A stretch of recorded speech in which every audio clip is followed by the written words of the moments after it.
What's up, nerds? My name is Brendan. I am the nerd of many faces. As you can clearly see, we have expanded the roundtable just a wee bit today, but of course I am joined, as always, by Shane at FDScosplay and the SassySwede. But today we have two very special guests from EmpowerUp podcast, Steve and Byron. Steve and Byron, thank you for joining us at the roundtable today. We look forward to having your thoughts in terms of today's topic, because today's topic is the console war. And is it over? But first and foremost, how has everyone been? Steve, I haven't talked to you in the longest time, except just to basically confirm things. How have you been, sir? I mean, life is good. Still working in video games, still helping people in their careers, still talking video games all day, every day. It doesn't get any better than that. What can I say? Fantastic. Byron, what has your days been like? Yeah, a little bit hectic, kind of here and there. So I work in kind of game adjacent right now. I work at a place called Encore. We do a lot of like virtual music videos. So that's kind of the thing that I'm at right now, but still a gamer at heart. Fantastic. Shane, you had an event yesterday. I saw on Facebook and Instagram. It looks like you were very much a toasty Mandalorian. Yeah, it was a busy weekend. It's actually starting to pick up. It was kind of nice. Started off Friday with the photo shoot because I finally finished my Rebel Pilot, so I got some photos done of that. So hopefully I'll get that approved soon. And then we did the El Centro Air Show out in wonderful El Centro yesterday. So that was a lot of fun. Got to bust out my Blue Angels Mando that I literally put together in 2 months for the air show 2 years ago when it got canceled. So it was finally nice to actually get to wear that for the first time. So, but no, good. A little tired, but I did get 13 hours of sleep after being in costume for 13 hours. So, That's a nice little coma. That's a nice little coma. It really, really was, because I tell you what, man, I was beat to hell yesterday. So, but it felt good, and things are starting to pick up. So I'll be doing more and more events. So I'm definitely looking forward to that. Fantastic. Nice. And last and certainly not least, Swede, how have you been?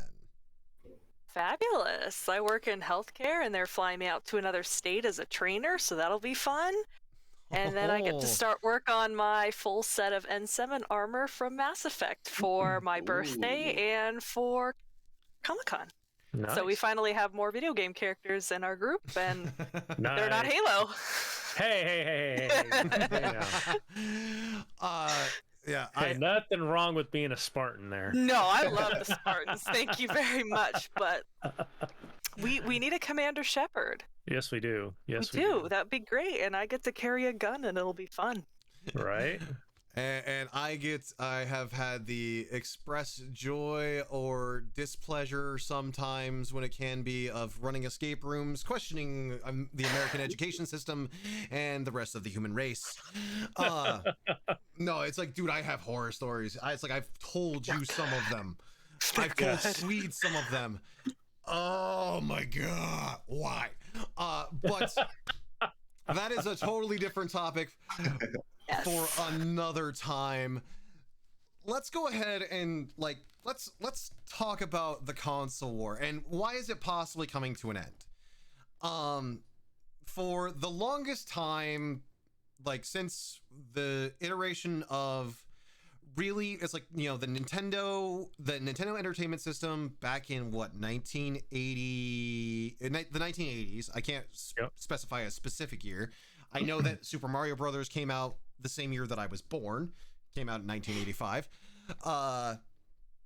But you have the NES, then you had the Sega, then the Sega Genesis, SNES. I'm a Mass Effect fangirl. And then Big just time. this I have the loot crate. I have consoles every copy of coming everything. out with the same thing with Red Dead Redemption. The remark PlayStation about 1, your about your Shepard cosplay was not a dead giveaway. And the list goes on from that there. was before the stream, so you shush. Now, no, that was during. That was during. It was something very interesting. Oh yeah, it was.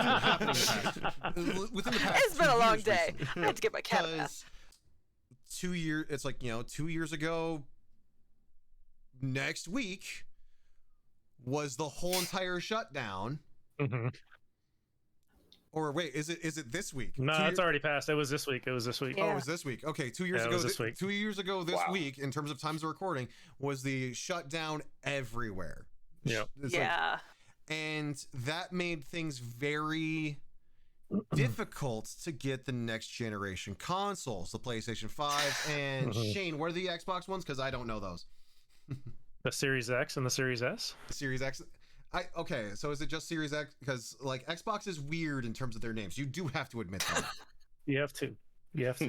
There's the Series S, which is their digital, and then the Series X. No, but you have. Which is- It's like you had the Xbox, then you had the Oh, Xbox 360. okay. Then they had the You mean Xbox their One. consoles from the beginning? Okay, Yes. so you had the Xbox, the 360, the Xbox One, the Xbox One S, the Xbox One X, the Xbox Series S, and the Xbox Series X. That is too complicated. What was the what? It's like PlayStation. I will have to say, it's like you will have to say it's like this first point kind of does go to PlayStation in regards to they did PlayStation, PlayStation 2, PlayStation 3, PlayStation 4, and PlayStation 5. Yes. They kept it simple and easy for consumers. Yes. Yeah. But everyone had a hard time getting these things. Yep. Steve, you used to work for Sony. Was your time at Sony post or post pandemic? It happened. I left right after the pandemic started, so shortly after. Okay. So I was still at PlayStation during the launch of PlayStation 5, and actually that's how I was able to get mine. I was still an employee there. Okay. Nice. And the whole, so it's like there were massive amounts of shortages everywhere. Scalpers still abound. I mean, granted, that's getting better. Because better. I said it's getting better. I didn't say it's getting better fast. The fastest way possible. Yes. I mean, there's Target still will not allow you to purchase one in store. You have to buy it online, and they have to take it out to your car, bagged, to conceal what it is. Because they're so afraid of people getting stampeded. Now every once in a while there's a Target that my brother happens to work at. This guy got trampled and is now disabled because he was inches from death from somebody trying to take his PlayStation. It's like I am using this as a blooper. It's a bit Sweetie, I will quote Anchorman and said, "Well, that escalated quickly." That's great. Like, she needs to get that new antenna. Either that or it's like, where is your is this coming to an end? Hey, I'm coming over to your house. We're coming to an end. I'm going to hardwire the whole entire fucking thing. We've seen Nintendo kind of go their own way. I would make the joke of they're like Switzerland and they're neutral. So Steve, I didn't know you worked on MLB. Thank you so much for making the game of my life. I appreciate that. Like, Jinx my computer. That was the reason why I bought the PlayStation. And thanks to MLB, they're like, sorry guys, you guys got to put it onto the consoles. But became just a handheld. I played that game system to my content, and I have the new one on pre-order too. So that is. I mean, when you think back on it, I mean, kind of the history of the console wars. I mean, it starts back with the NES and the Sega Genesis. That was the first console war that we all, everybody, pick us up. You're either NES or Sega. That's it. Oh God! You either loved Mario or you loved my Sonic. computer. Now it doesn't want to Sega. And that continued on for 20 years, and then in '95, when Sony announced the PlayStation, that kind of changed everything. Because here's this disc-based system that's coming out, and rewire your house. Everybody pretty much should know that, if not knows the history of Nintendo and Sony when Nintendo was supposed to be making the PlayStation. And they pulled away from it, and Sony went off and did their own thing as basically like, fine, you don't want to do it, we'll do it ourselves. And then I won't be the laughing stock next week. Sega came out with the Dreamcast, so then you had, your after 30 my, consoles. You my had Michael your Keaton Nintendo, your Sony, and your Sega. Your Michael Keaton still. And then you got Xbox in the game, and around that time, that's about the time where Sega's like, you know what? We're not going anywhere in this game. Like this. And the sad thing is I have those movies right in front of my freaking face. All I had to do is look up and just read making IPs, and that's it. And then all of a sudden, here comes Microsoft. The last thing that we got was and their first console. I mean, it was a pretty damn good console. I mean, it changed a lot of the way that we look at video games now, how they make video games. Can we post that video? And it's just gone on from there. But now it's like, stop. To go to your point of how you said Nintendo just kind of is doing their own thing. You and your sound clips are dangerous, and you know exactly what I'm talking about. I think everybody's kind of gone off and aren't even worrying about. Yes, the consoles. They're not worried about competition anymore. They're doing their own thing. I mean, if you look at Microsoft, I mean, shit, Microsoft isn't even worrying about selling consoles anymore. They want everybody to say, if they're asked, hey, what are you playing on? Well, I play Xbox. Well, okay, what console do you have? Oh, I don't have a console. I play it on my PC. Oh no, I play it on my tablet, or I play it on my phone. I play it, here, there, or wherever. So they're about bringing that cloud gaming and streaming to the masses.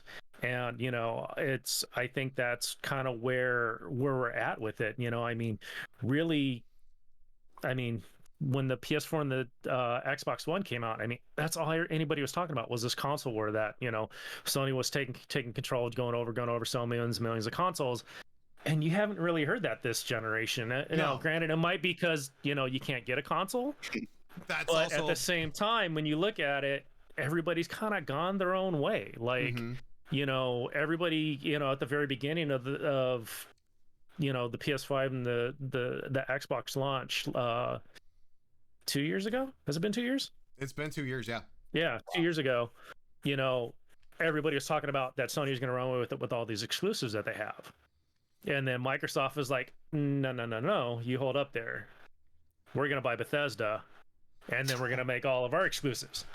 And that was, for the exclusive, kind of like the console war kind of conversation piece. And then Sony didn't put anything out pretty much for 2021. I mean, exclusively, maybe one exclusive last year, and Microsoft kind of had their slew of exclusives come out on top of that, making them available day one with Game Pass, making them available for the console, for the PC and stuff like that. So it was kind of like nobody has really kind of had that conversation around it. Like, I've seen maybe one or two like articles that Sony sold this much, Microsoft has sold this much. Oh, Nintendo's still outselling Sony and Microsoft in Japan, and of course, over the whole lockdown and everything, Nintendo just kind of blew up. It's like everybody had a Switch and was playing Animal Crossing and stuff like that. So so it's just kind of my thought is, really there isn't a console war anymore because everybody's doing their own thing.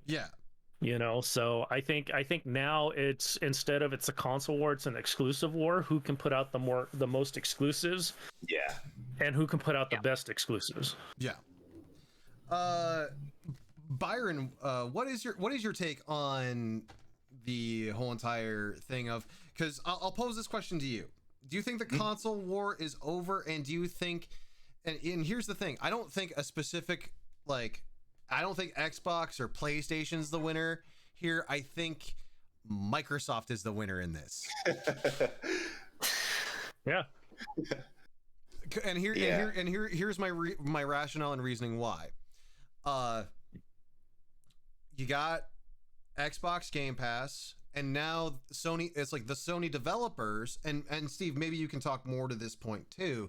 The Sony developers, development studios have been releasing more stuff onto Steam. Like, we now have Horizon Zero Dawn on Steam, the God of War with Christopher Judge, where he voice acts as Kratos, is now on Steam as well, and more and more games that we are starting to see on Steam have been noticeably a PlayStation exclusive beforehand. Byron, we'll get your thoughts first, and then we'll get to Steve. Yeah, that's a really good point that you make there. I would argue that the end of the console wars could be seen as far back as I mentioned it before the podcast, but the Wii, or to some extent, even the GameCube. I know the GameCube was still kind of one of the top three, but I think we can all agree that that lunchbox just kind of didn't win a lot of people over. It didn't. It didn't. But Mario Kart Double Dash did. Oh yes, I love Double Dash. Played that all the time with my brother. But yeah, so I mean, I think back to the Wii, and everyone had a Wii as their supplementary console. Yeah. I still have mine. I still have mine too. Exactly. And after I hate to say it, but everyone got bored playing Wii Sports. They went on to play Uncharted or Halo on the PlayStation or Xbox. So at that point, I think Nintendo kind of consciously made the choice to start to bow out. And even then, right, like they kind of stopped doing the E3 presentations. They started doing their Nintendo Directs. And then E3, in my opinion, started to lose a little bit of relevance. And again, like you said, people are trying to do their own thing, their own presentations. And it blew my fucking mind. Sorry, I don't know if I'm allowed to curse, but it's okay. It's okay. He's got a beep button if he needs it. Yeah, sorry. Yeah, I'll fix it in post. Yeah, sorry. It blew my mind when I found out God of War was coming to PC. Yeah. I think that was. Well, I mean, I was even blown away when they made the announcement that, before that, when Horizon Zero Dawn was coming to PC and Death Stranding were coming to PC, I was like, okay, well then what do I need my PlayStation for? Like, these are some of the games that I enjoy. And then they announced Uncharted, which is my favorite of any of the PlayStation games, and then God of War, and I'm all, God, I mean, the same thing can be said about the Xbox, because Microsoft puts all their stuff out on both Xbox and PC too. But I mean, that was the one thing that kind of kept PlayStation kind of lucrative per se, was that you could only play their games on a console. So they started putting on PC. I mean, there is the term that is called that is lovingly deemed the PC master race. They seem to be the ones that are winning this whole situation, because if they're putting everything on Steam or their own platforms, and then if you want to lump in the problem child that is currently a problem child, if you want to go with Blizzard, you've got games that are exclusively PC. We're not going to talk about that because that's a whole other issue. That's another can of worms, I'm wearing my StarCraft sweater right now. I don't get to talk. But no, if the second they started putting all these PlayStation exclusives online and then everything else, it's like, what's the point of buying another $500 console that you can't even get right now? And most stuff is backwards compatible, especially with like PlayStation, because they're like, okay, well, there's no point because we don't have enough PS5 exclusives. Then it got to the point where all these PS5 exclusives weren't running correctly. They were having their own issues with graphics and all that other stuff with some of these backwards games. So most people were like, well, okay, why don't I just buy the PlayStation 4 version that's going to come with the free upgrade when I do eventually decide, if I eventually decide. Right. But everything's on Steam. I mean, I have, if you want a great example, I'm a Mass Effect fangirl. Big time. I have the loot crate. I have every copy of everything. Same thing with like Red Dead Redemption. The remark about your Shepherd cosplay was not a dead giveaway. That was before the stream, so you shush. No, that was during. That was during the intro. Yes, it was. Oh yeah, it was. It's been a long day. I had to give my cat a bath. No, but like same thing with like Red Dead Redemption and like GTA 5. I love them.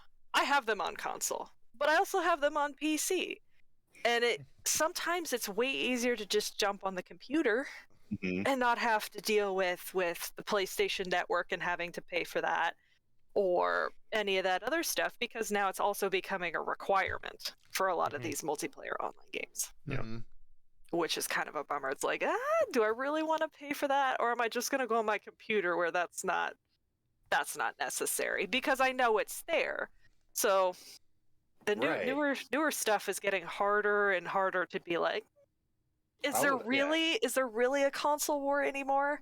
Or is it the PC saying, hey, I'll take what I can get, and everyone's going to do it that way anyways? Yeah. Now Steve, it's like I'm very interested to hear your thoughts on this because you worked for one of the studios in San Diego, and it's like, and you were on the team for MLB The Show for how many years? I was there for about 10 years. Yeah, worked on MLB The Show for 10 years, and just going to the question: is a console war going to continue? I believe so. I believe it will. I think it's going to die down soon, but I think it's going to continue for one reason, because there's still a lot of money in it. Because you still have hardcore fans for Nintendo, for Xbox, for PlayStation, people that have grown up with that, and especially like kids now, where in 5-10 years when they're older and they're able to afford buying their own consoles, that's what they're going to do. Because I don't know about you guys, but me being older now that I have a little disposable income, what am I doing? I'm buying all of the crap that I wanted when I was a kid. We're in our second childhood where we can afford that. If you could only see my office. It's a thing of beauty. We can see your office, Shane. We have a camera. No. That's nothing. That's nothing. Just the corner. That's just my art wall. So, I mean, for me personally, that's why one of the reasons why I think the console wars will continue, because there's money in it, and two, because there are people that are just super passionate about those the companies. They grew up and it's part of their identity. Yeah. I mean, for me, even though I'm not at PlayStation anymore, you look at my background, I mean, it's all PlayStation stuff, right? Yes. So that's one of the things, but I do see it that it's going to evolve some way somehow, in that the hardware itself is going to be less important. Like the consoles may not be as important, but I think it might be the input devices, like the controllers. Okay, because that's something that's unique for PlayStation. So it might just be you have a controller and you directly connect that to some sort of screen, and then that's how you're playing.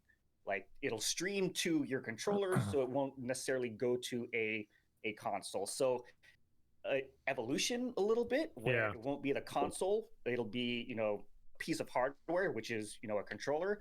But I think Shane also brought up a great point, is that it's not going to be really a console war. It's more of an IP war, and who's got the most exclusives. Which company can make those.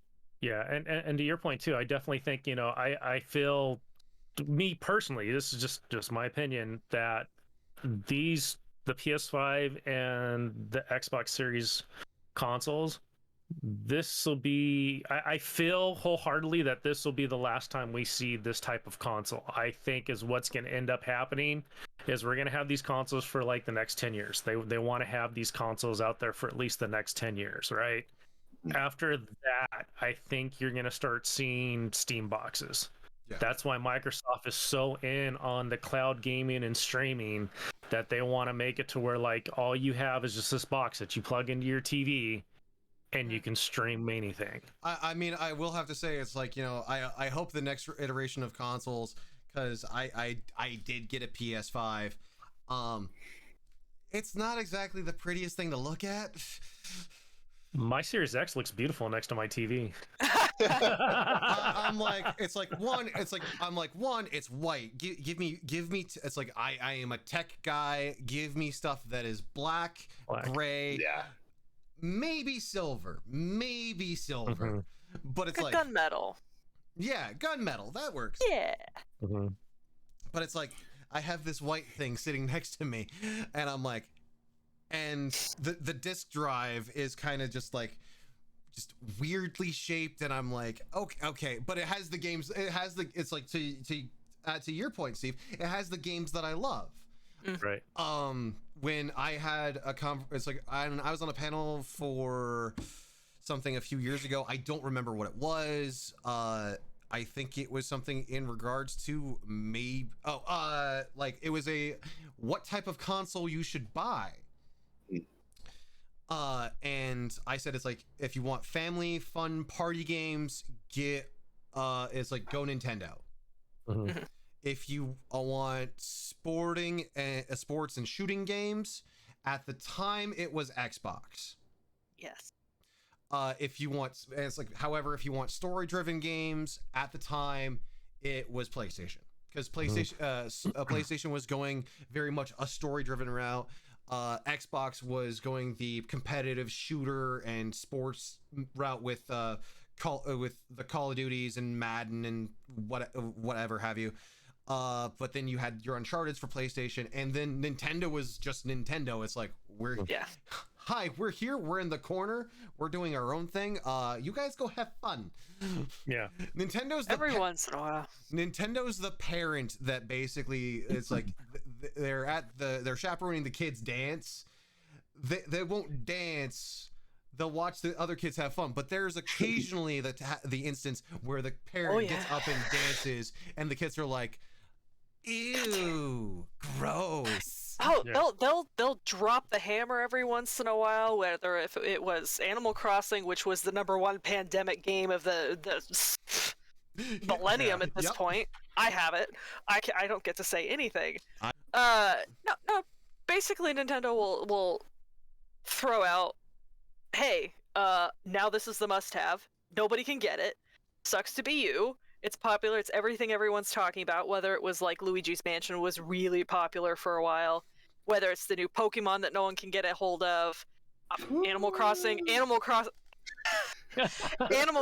was just atrocious to try to find during the pandemic. Not to mention they had to halt production on parts because they didn't have parts for all these Switches. Mm-hmm. Like, I definitely did not pay retail for mine. Thank you, pandemic stimulus check.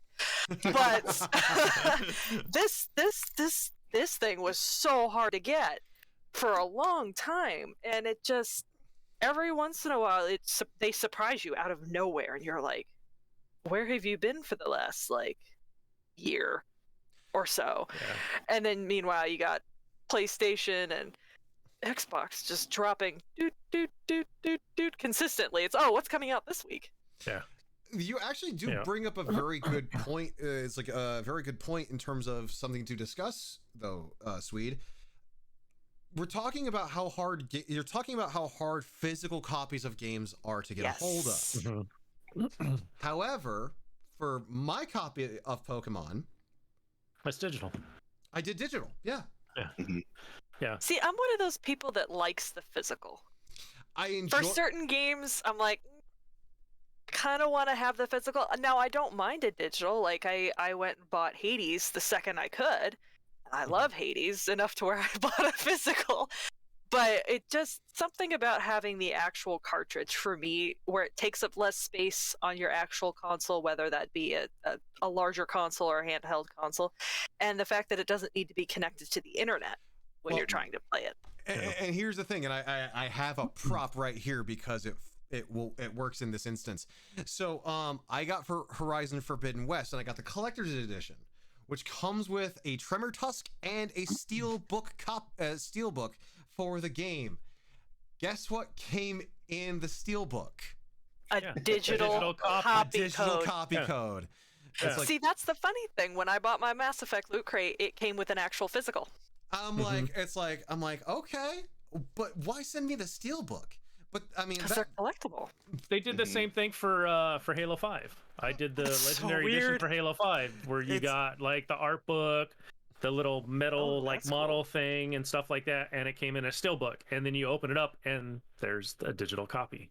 It's like I wanted the disc, like. But but it's funny that you talk about digitally downloading games and stuff like that. I remember at E3 when Microsoft specifically said that the Xbox One was going to be specifically digital, wasn't going to have a disc drive, and everybody lost their crap. And they chastised the crap out of Microsoft, and here we are now, and I'll stop 92% of my games are all digital. Well, I think I've got like maybe 5 or 6 disc games, and the only reason why I have those is because one, either I got them as a gift, or I got them from work because we get rewards at work and you can buy stuff. And you can't buy the digital games, you buy the disc game. And that's all I don't specifically, like when I got Halo, I mean, Brandon, you know how much I love Halo. I've got everything Halo. It's scary. I bought it was the first time that I bought a Halo game in its digital form, you know? I mean, I bought Halo 5. It came in digital form, but I also bought the standard edition too because I'm a freak, you know. So I have the disc-based game, but I also have. But I got the legendary edition because I bought the Halo edition Xbox One when it came out, when Halo 5 came out. So to my defense, a little bit, you know. Well, and I mean, it's like you're talking. You mentioned the whole entire topic of, you know, how Microsoft announced at E3 that they were going to be a digitally exclusive platform, and now it's like, and you're right. The more of the call is for I think it's about 50-50 for in terms of a split for digital versus physical, but digital is indeed on the rise. But let's face it, everyone's done this in terms of whenever a new piece of technology's come out. They did it for when DVD players became prevalent and they were moving away from VHS. They did it when Blu-ray was going to be replacing DVD. I mean, it's just like the natural I think it's somewhat of a natural progression of thing, and we as human beings, we fear change. So, I agree. Yeah, so definitely. Sorry. To finish my point, the whole entire thing about, like, whether it be digital or physical, it's like if you like the game and you want to get the game, doesn't matter. Just get the game and have some fun. Absolutely. And the same thing goes for, you know, how we're talking about console wars. If you want a PlayStation, get a PlayStation. If you want an Xbox, get an Xbox. You want a Switch, get a Switch.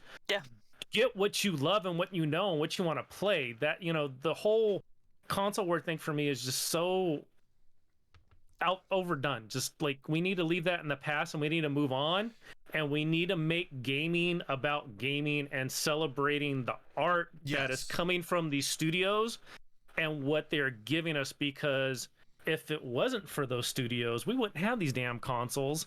And, you know, everybody just needs to, like, get over it. Okay, yes, I get it. You love PlayStation. You're a PlayStation guy.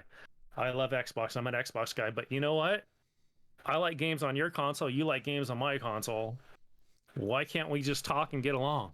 you know, why can't we have a conversation about, you know, let's compare, you know, let's take, you know, a game like, you know, Uncharted and Halo and talk about what's great about both and what we dislike about both and stuff like that, and have that conversation and be like, well, mine's better than yours. No, mine's better than yours. No, mine's better. You know, tell you shut up. Mine's better. You know, that doesn't get anybody anywhere. And that's one of the things that I appreciate about Phil Spencer, what he's done over the past 2 years about really trying to be the spokesperson for gaming and not just being the guy that's trying to take, you know, Xbox and Microsoft to the top.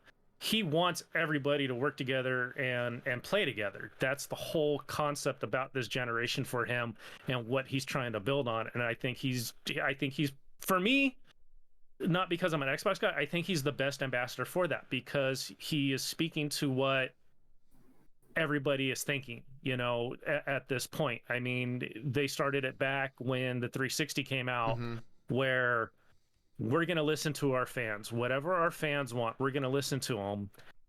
And I'm Phil Spencer, as the head of Xbox. I'm going to listen to those guys and we're going to implement that. And he's done that over the past 15 years that he's been in charge, and I can appreciate the heck out of that, because not many CEOs will do that. You know, a lot of CEOs are super hyper competitive. You know, Sony and Nintendo, you know, just not, you know, being Japanese companies, and the competition from Japan to be the best at, you know, in technology. You know, that's just in the comments from Sony America, just the comments from them is very like, no, we don't want that still. You know, we still want to concentrate on our consoles, our IPs, and, you know, you guys just go do whatever you're going to do. You know, so. Byron, you were going to say something before I finished my point. I was wondering, do you by chance remember what that was? I believe it was related to the aversion to digital versus physical. Oh, okay. Yeah. I mean, basically, it was kind of disagreeing with your guys' point. I think pre-pandemic, I was a lot more in the camp of I want all physical, but as it became more difficult to actually get copies of these games, or go outside, touch grass. Yeah, like I had to do a whole pre-order system at Best Buy and go wait in. It was basically a drive-through for Best Buy to pick up the games. I didn't want to deal with that. I was like, you know what? There's something to this whole digital thing, you know? So, yeah. I definitely think with the pandemic, it's definitely changed the way we look and view entertainment, because you weren't able to go to movie theaters and stuff like that. And I think the pandemic, just the lockdown and stuff like that was a godsend for video games, because it took people that normally didn't play video games to playing video games, because they were looking for that entertainment outlet that they couldn't get because they were locked in their house. It was the dear God, we need something for the kids to do. Yeah, exactly. So it definitely brought out new gamers, made new gamers. You're seeing a lot more of family gamers. Mom, dad, brother, sister, whatever it is. I mean, that's how it is in my house. I mean, my entire family plays games, from my wife to me to my son and my daughter. I mean, my wife and I are in the same clan for Halo. Not many people right there. Not many people do that. But that's just how our relationship's always been. I mean, I got her hooked on the first Halo game, so but did it early. Smart man. Exactly. Yes. Exactly. She's like, yeah, I like playing Mario. I was like, you're gonna love this. Wait, I like playing Mario. We're just gonna shoot everyone now. Yep. It's like, I like playing Mario. That seems to be a little bit of not a step but a leap to the moon. It was. She actually is good though, which is great. So, she will only play quite good at Halo. She'll only play first-person shooters. She won't play anything else. So if it's a first-person shooter, that's all she'll play. So she'll play, like, her favorite games are Halo, Dying Light. She loves Call of Duty. She loves Battlefield. Like, she'll play all those, and sometimes she'll kick my butt. Yeah. Oh, another reason that I think the console wars in general is kind of less relevant now is the whole advent of crossplay. I'm on PC, and one of my favorite games to play on there is Splitgate, and I can play with all of my friends on Xbox for the first time in I don't know how long, because the only Xbox I've owned was the original Xbox. Right. Well, and it's like, and here was an original factor, I think, in the start of the console. It's in terms of like the start of the console war, or at least midway through it. It used to be a status symbol. Yeah. Like if you had a Nintendo, the Nintendo was at one. I mean, eventually it was like the only for the longest time it was like the only system that you could get. Yeah. But then the competition started coming out, and then Nintendo actually became like, okay, here's the economy version. Here's the economy console. Everybody can get this. Everyone can afford this. But if you had a friend that had a PlayStation 2 or a PlayStation 3 even, that's when stuff started to really get, it's like, okay, if you had a PlayStation, you also had some money to go with it. And Xbox was a little bit lower in terms of price point, but I mean, not by much, mind you, but still, it was one of those things where it seemed that it was like this status symbol. It's like, oh, they have a PlayStation. Not, oh, they have an Xbox. It's like, oh, they just have Nintendo. That's how it was for a little bit. Now, granted, it's like everything has now since balanced out. I mean, granted, now it's like if you have a PS5, you're like, how much over MSRP did you pay for that? Yeah. Or it's like, I mean, that's that's about the only thing. And then of course, like there's like the whole entire thing. It's like, you got a PS5. How much did you pay for? How much over MSRP did you pay for it? Wow, you stupid. Yeah. Because there are some people that have paid thousands of dollars for a PlayStation 5. It's insane. And I'm like, I have a buddy of mine that got the Halo edition of the Series X. Mm-hmm. And I'm like, how much did you pay for it? And he's like, I don't want to say. And I'm like, oof. Come on, dude. How much did you? Well, he also got the Elite controller. Finally got out of him. He paid close to $2,000 for the console and the controller. Oh, wow. That's like rent and car payment. Right. I'm like, damn, dude, you couldn't wait. Like, I mean, I got Series S's at work. You can come get one of those if you want. I mean, damn. Like, holy smokes. Like, I'll save you $1,200. So, and to that point, I think that's another reason why the console war will continue, at least for a little bit. Yeah. Because people identify so strongly with whatever it is that they love. Yeah. And I think that consoles, they might not be as widespread, but I think they might be more of a luxury item. Like they'll have limited edition physical things that people can buy, and they might not sell, hundreds of millions of consoles, but what they'll do is they'll sell fewer at higher price point. And that's going to be the status symbol. Like you're seeing a lot of games do this already. Like there's a company called Limited Run Games where they release a limited amount of physical copies of games, and that's their whole thing. That's their whole business model. Is it's a collector's item. So that probably gonna play its way some way into consoles. Is that would be my best guess. Well, it's like, and maybe it's like maybe we are phrasing the question wrong in terms of, is the console war coming to an end?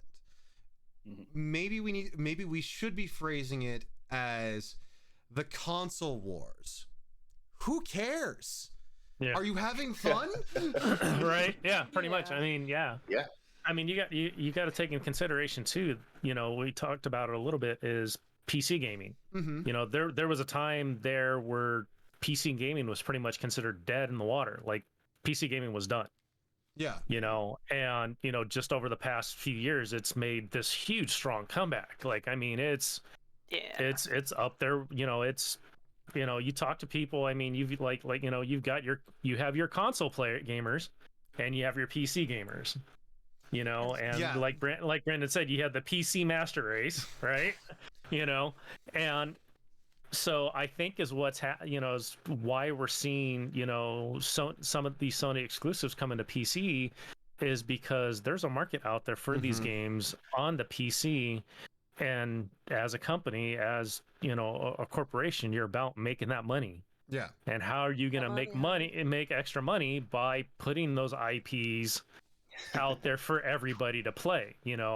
I think they kind of saw that with the success of how well MLB did when they released it on the Xbox.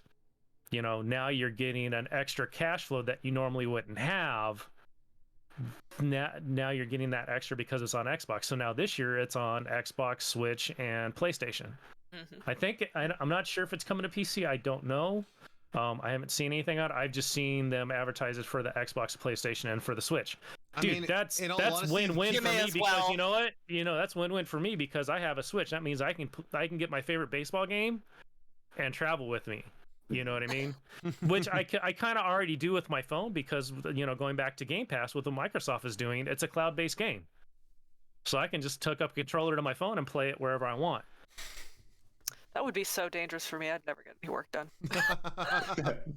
That's why I keep it in my office, not on my desk. So okay. So that makes we're gaming at work. It's like exactly. It's like, hey, I have a conference call. No one come bug me for 45 minutes. Click. Yeah. As I'm screaming at the top of my lungs. You better Every time hope. I'm on a conference call, we have to mute it because we're filling pills in the background. It's like here's Shane. It's like you want to. It's like you might want to make sure that no one at your store watches this episode. Nah, I only play on my lunch. That's the only time I play. I get an hour lunch, so you know, hey, an hour's worth of gaming is good. So just eat one of the loading screens. Yes, pretty much. I usually sit there. I've got my sushi next to me and my chopsticks sitting there, and I'll be playing. Then I go into a load screen. I'll grab a piece of sushi, and I'm good. Nice. So I guess we're kind of at the tail end of the episode here. We've had some excellent discussion in terms of like this whole entire thing about like, you know, PlayStation versus Xbox versus Nintendo. I think we have another soundbite there. There you go. Nintendo. Well, the only reason why I did it is because like Nintendo's the weird one here. It used to be like the staple, and then it's like now it's like, okay, Nintendo's doing their thing. What's their thing? We don't know. They just decided they were going to become a handheld console. Yeah. Which I called years ago. So, I called that years ago. When they came out with the Wii, they decided that they were going to go after the casual gamer, which Microsoft and Sony weren't really going and were neglecting. So they're going after the casual gamer, you know, the young kids, the soccer moms, the dads that, you know, don't have very much time, that, you know, just want to be able to pick up and play a game and stuff like that. Here, you know, give it to your kid in the back seat, do something. Right, exactly. You know, Nintendo did a great job of kind of bringing that family console back into the living rooms, to where Sony and Microsoft really, they're about the hardcore game. They're about the shooters. They're about sports titles. You know, they're about, you know, the story-driven games and stuff like that. And you know, just over the adventure. Right. And you know, over the years it's been, you know, during that time it was starting to be more about competitive gaming, and that's what Microsoft and Sony were going after, to where Nintendo's like, haha, you guys do that, we will do this. And, you know, I'm gonna stay out of the fight, doing my own lane, right, and people are gonna buy my stuff. Yep. Sucks to be you. Right. I'm gonna enjoy my little niche market of handheld gamers and family-based games that that encourage more people to play together in the same space. Right. Yeah. And what Nintendo's doing now is pretty smart. Is they're taking those games that we love, like, you know, like the hardcore gamers love, like The Witcher, BioShock, Borderlands, and stuff like that, and putting them on a handheld system. Can't put BioShock for us to play. System. It's already there. I disagree so hardcore with that. So, no, you gotta have it dark. You gotta play it late at night, and you gotta screech when something drops from the ceiling. No, I got my splicer mask hanging over there. But I mean, you know, they're doing a great job of bringing those. I mean, granted, they're taking and they're porting a bunch of older games, like from the 360 and the PS3, and bringing them over to the console, which is a little odd. But at the same time, how many people still have their PlayStation 3 and their 360 and those games? Oh, I don't. You know, actually, my PlayStation. So do I. My PlayStation 3. No, I don't have those systems. But I can tell you the reason why I don't have my PlayStation 3. It broke. Yeah, see, I still have my original 360, my original Xbox, my Xbox One, and my Wii. I mean, I still have my PS4. I still have my PS4. It's the Star Wars Special Edition, which. Oh. The Fallen Order. No, it wasn't Fallen Order. The one with Darth Vader, Battlefront. Yeah, Battlefront. So it's Battlefront, So I still have that. And that's probably going to. My 64 is still hooked up. That's my only flex here. My Dreamcast and my Super Nintendo are in my closet. I got to get those out and get those hooked up. And this is what I'm hoping for. And it's like, this is a hope of mine in terms of like the Nintendo Switch. I want them to start coming out with the N64 games. Yes. They're starting to. They're starting right now Star Fox with Smash. So bad. Please Star Fox, the original one, not the crystal one where it's his girlfriend or whatever she is. No, the original Star Fox. Wait, what? I said Star 6. I didn't say anything weirder. Thank you very much. More fodder for the blooper reel. I'm gonna kick you so hard in the rear when I see you in 2 weeks. I know. Just really quite violent, closed-toed shoot. As long as it's in the butt and not anywhere else. Can you just make sure that I'm recording when we do this? Yes, I'll let you know ahead of time. Perfect. Of course, I want it on film. Okay, you just come. You let me know, and I'll just follow you over as I'm recording. Like I'll follow your like steam coming out of your ears going to Brendan, and then I'll get the whole wind up and the kick and watch him go. Woo. I've been hoarding ammunition every time he sits with me on the phone late at night and he makes fun of my crocheting. There you go. Rage crochet. No. Okay, back on track. Side tangent aside. What was it? So we're talking about like, bringing the older games back. Star Fox. Yeah, they've started doing it with Pokemon Go. They're starting to do. They did. The Mario parties are now on there. You have. Wasn't there some other? What was the other one? It wasn't Super Mario that they did. No, it was some other Mario games that they're doing. They're starting to redo. It was Mario Galaxy that was kind of. I'm trying to think. Was that the one that was based off of Super Mario Galaxy? They just revamped it and made it a new game. No. So I think so. There's Mario 64, Sunshine. Yeah. Well, then there was like Sunshine Mario. That was on the GameCube. That was on the GameCube. Yes. I'm forgetting a couple steps here. And then you had Mario Galaxies, which was on the Switch. Yeah, which was on the. Yeah. I thought that was on the Wii. No, Galaxy's on the Switch. Okay. It was on both. It was on both. It was on both? Oh, okay. Galaxy was Wii original, and then they re-released it with that limited edition for the Switch. I only know this because I played those games. I've 100%ed all those games on the originals, and then I 100%ed them on the Switch. Okay. Yeah. Nice. Win for it's like they're recycling, and it's starting to become apparent for us older gamers that were around when some of these originals came out. Like I wouldn't be surprised if we started seeing some more 64 games like Star Fox that were really, really popular. I mean, there's a few other ones that I have that I'm hoping for. Stupid crap like Pokemon Battle Stadium, because how awesome would that be now? Yes. We used to make the other person we were playing with, they used to have to go in the other room so they couldn't see your team, so you could pick your Pokemon. but like, it would be cool if you were playing on your own Switches and you were able to hook it up in a way that it was like split screen or something, so you could pick your own Pokemon and it would still be a personable thing. Mm-hmm. Yeah.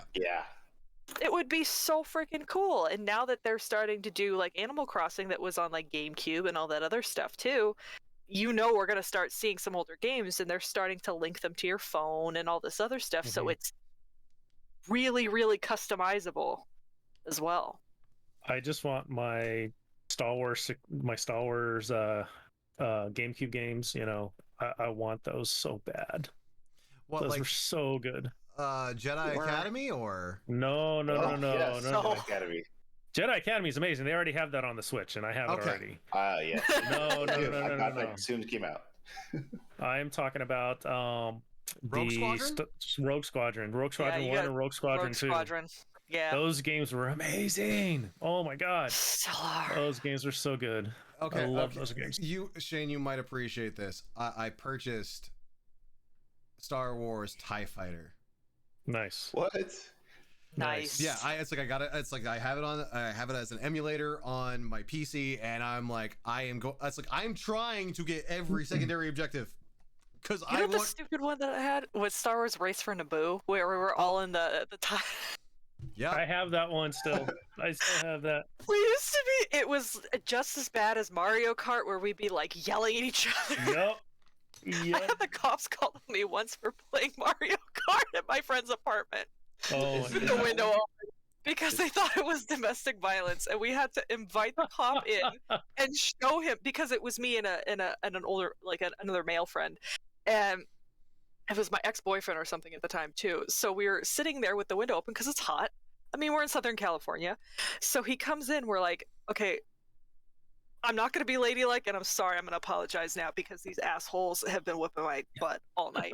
And I'm going to win. And he sat there and watched us play a whole tournament, not like one race. Oh no, he stayed for like 3. and those are short. Were sitting next to us.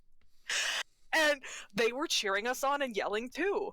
He goes, yo, you guys got to close that window because now we're getting into it. So we're okay. Just want to make sure that we're not going to have the cops called again. He goes, just close the window and jump in the shower or something. Cool off. But we're like, I think that was one of the highlights of my adult life is getting the cops called at me for playing Mario Kart late at night, sober. Nice. So sober. I have to add that because nobody believes me.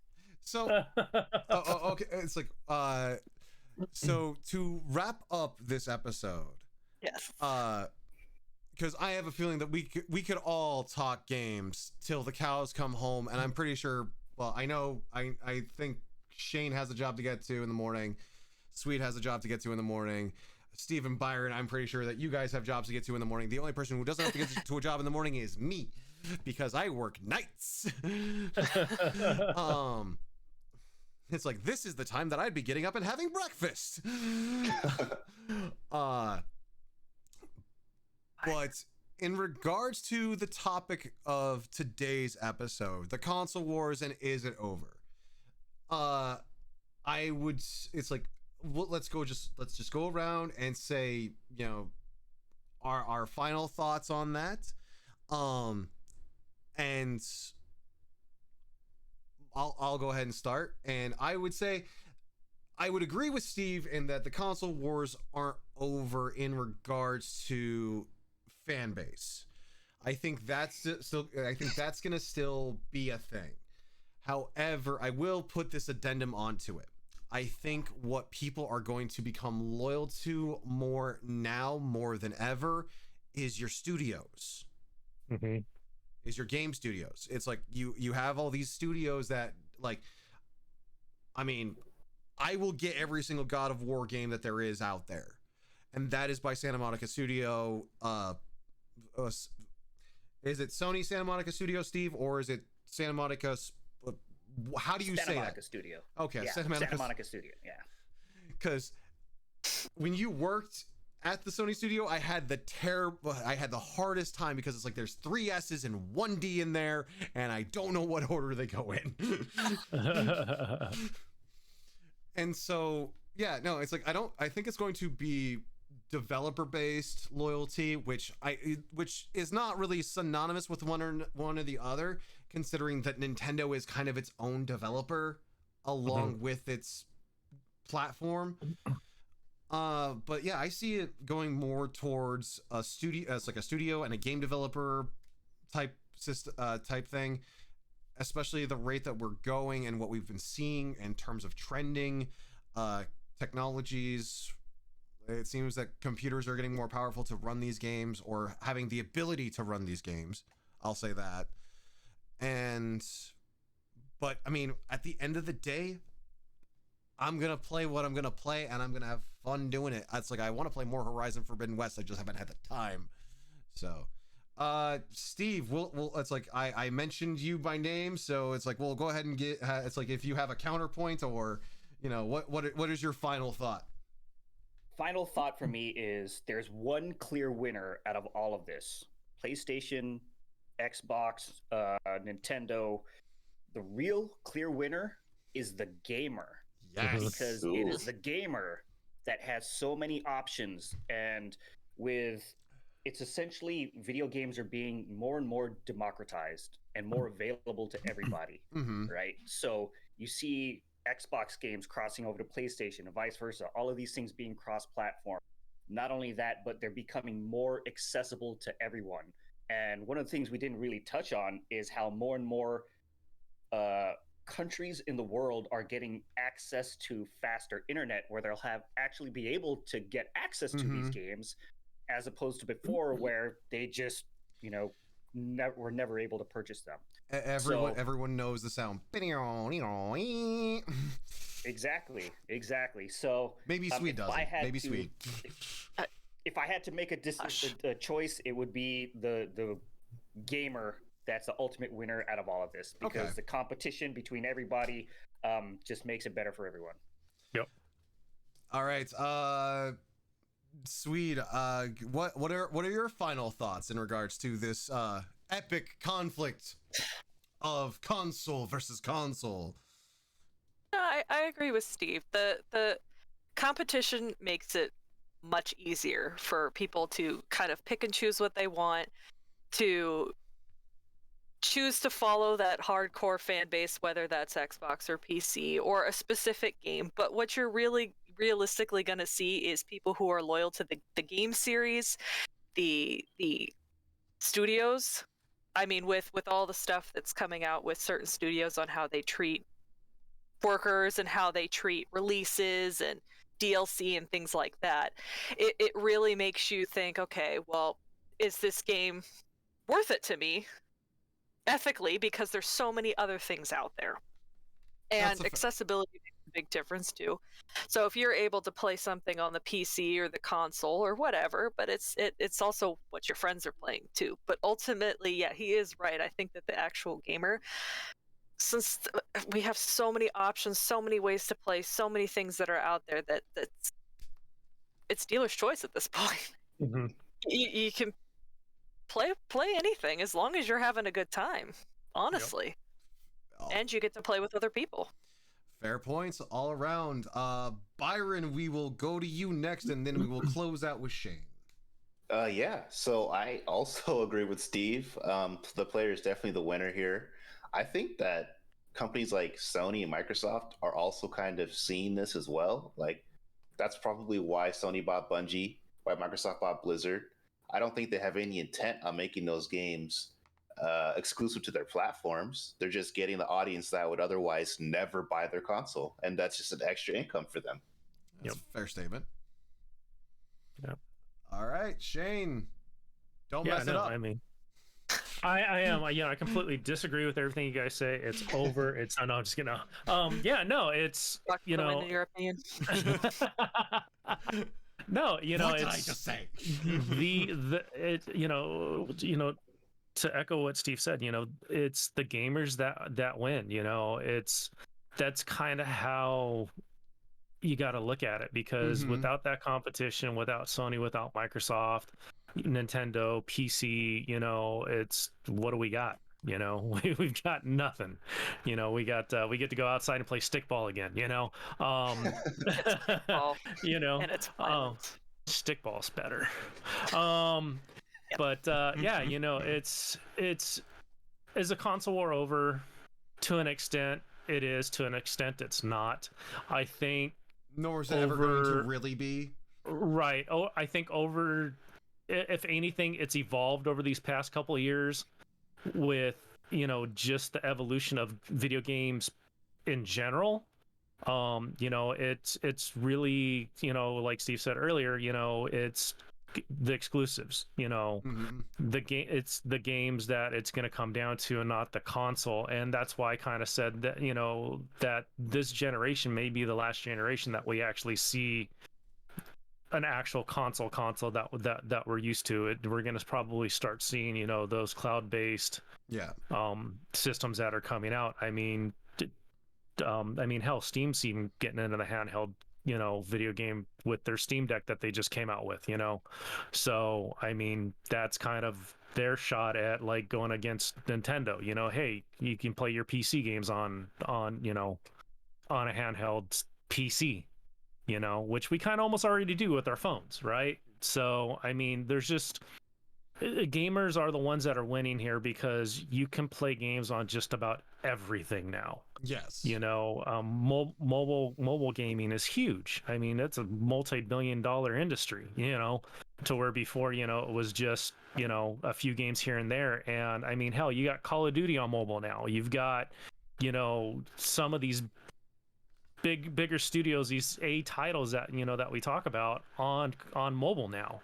And it's crazy. It's definitely a great time to be a gamer, and it's a great time for the industry, and just to see everybody come together and enjoy the fruits of these people's labor and what they're giving to us. It's the best type of entertainment and best type of art platform that there can be. So I thank them for that, and it's just it's a good time, man. It's a really, really good time. For somebody that has been in gaming, playing video games, and has worked in the industry as long as I did, it's nice to see the evolution from when it first started out with, the old freaking IBM PC to where we are now. So indeed. So I think the moral of today's story is Steve is right, and I wore the right shirt today. Because I have it's like I got my mechanic shirt, mechanic gamer shirt on, and so therefore it was a good choice of wardrobe on my part. That is it for this episode. I would like to thank both Steve and Byron for EmpowerUp podcast for joining us today. In terms of this discussion, it was a lot of fun. We hope to have you guys back in the future in regards to doing more content related to gaming itself. Until next time, my name's Brendan. I'm the nerd of many faces. That's been Shane. That's been Sassy. That's been Steve. And that's been Byron. And until next time, thank you for joining us at the round table, and we hope to see you again.